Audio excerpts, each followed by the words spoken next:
It's one of my favorites. I love that song. It's kind of complicated, but I like it. I'll do a real simple song. It's a presidential election here in America, obviously. And one of the things that, as an English person, I spent a lot of time doing was studying all the American presidents in order, and their wives too. I don't know, it's really interesting. I mean, it's such a diverse group of people. You know, the good, the bad, and the ugly, I think, that's what I have to say. My least favourite was James Buchanan, for what that's worth. I had a soft spot for Frank Pierce. No one else seems to like him. I thought it was interesting. Had a terrible life. But one of the presidents that was, I think the first one I was really aware of was Eisenhower. And I was a little kid when he first took office. And I was just fascinated by the changes in American society in the 50s.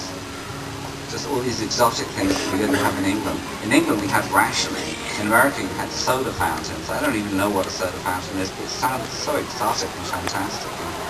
And then all these rock and roll bands, Elvis Presley, all this stuff became a Little Richard, Chuck Berry, you know, Ricky Nelson, all these things pervaded my life, and they all seemed to be coming out of the Eisenhower Years of America. So eventually I got around to writing a song called the Eisenhower Years.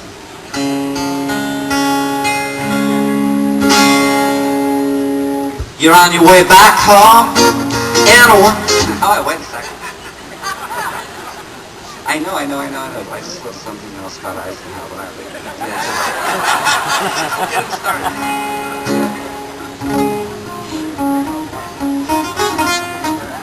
Alright, here we go. You're on your way back home, in a brand new station wagon, a pile of rolling chrome, 10 miles to the gallon. Mother puts some makeup on, you watch her crunch the gears. It's a child's view of the Eisenhower years. Your father knows what's best, no one can upstage him. He thinks he's so well dressed, he finds new things to outrage him.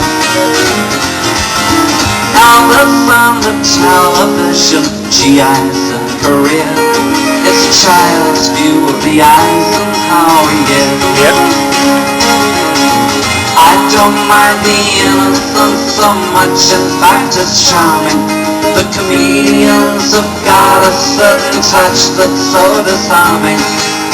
Even though the aliens from space want the weekend matinees, superheroes keep the citizenry safe. There's a beep in the sky. In 1957,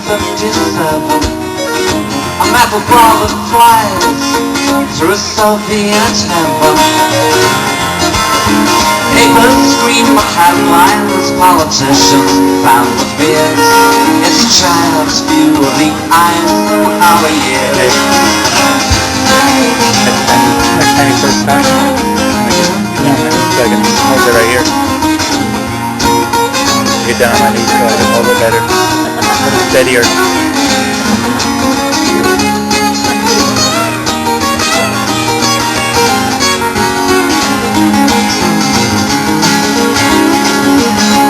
I don't mind that innocence so much, in fact it's charming. The girls in their hoop skirts have got a style that's so disarming. Even though the neighborhood is new, everybody looks like you. In the soda fountain or the schoolyard too. See the baseball fly out across the diamond. Jimmy Jones and I, we both got good timing. To be born into a greaseback world, all hips and teenage sneers. It's a child's view of the Eisenhower years.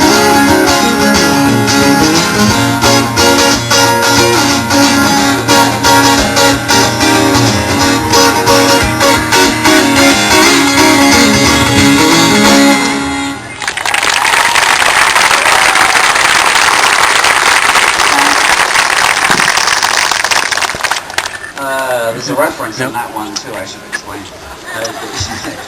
Anyone under about 60 won't get it. See the baseball flying out across the diamond. Jimmy Jones and I, we both got good timing. Well, Jimmy Jones had good timing actually in the very tail end of the Eisenhower presidency. Jimmy Jones, who was a black soul singer, released a record called Good Timing. It went to #1. It was his follow-up to a song called Candyman, which you may know from the James Taylor recording. There we go. So Jimmy Jones and I, we both got good timing. Now you know. I don't know whether I should footnote all my songs, but they kind of need footnoting. You know, they're not easy the first time around.